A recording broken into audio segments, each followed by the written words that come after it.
میلاد کے نام پہ جب لوگ خرافات کرتے ہیں نا بڑا دکھ ہوتا ہے. جو ہمارے مسلک کو چیزیں بدنام کرتی ہیں ہم وہ چھوڑنے کو تیار ہی نہیں. کئی جگہ پہ دیکھا گیا لائٹ لگی ہے, پورا بازار سجا چراغاں ہے اور بجلی چوری کی استعمال ہو رہی. اللہ کے نبی راضی ہوں گے؟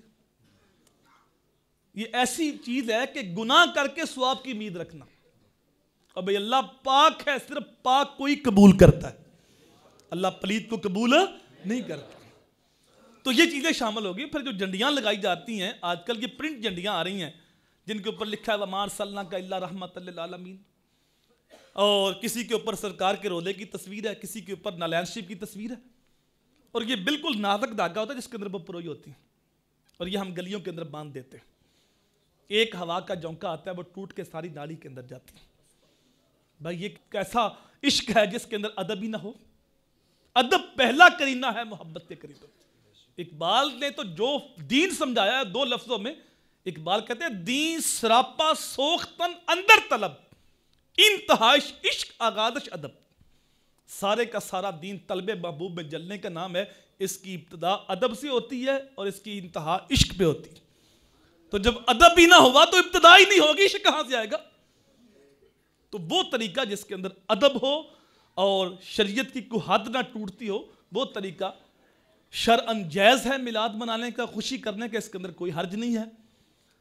اور ساری رات دیکھا گیا ہے کہ ساری رات چراغاں ہے, نخرے باز نوجوان اپنے ہاتھوں سے نالیاں صاف کرتے ہیں کہ ان راہوں سے صبح جلوس گزرے گا, میلاد منائیں گے, لیکن وہ نوجوان صبح فجر کی نماز نہیں پڑھتے.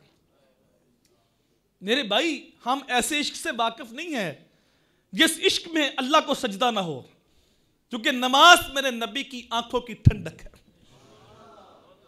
اگر اللہ کو سجدہ نہیں ہے تو اللہ بھی راضی نہیں ہے, اللہ کا رسول بھی راضی نہیں ہے. نماز اتنی اہم تھی, حضور فرماتے ہیں کہ فجر اور عشاء یہ مومن پہ باری نہیں ہے, یہ منافق پہ باری. نماز اتنی اہم تھی, حضور صلی اللہ علیہ وآلہ وسلم فرماتے ہیں میرا جی چاہتا ہے جو لوگ گھروں میں نماز پڑھتے ہیں, میرا جی چاہتا ہے کہ اپنی جگہ امام کو اور مقرر کروں اور ان کے گھروں کو جا کے آگ لگا دوں. جو گھروں میں پڑھتے ہیں لیکن جو پڑھتے ہی نہیں اس پہ کتنا غصہ ہوگا ترک.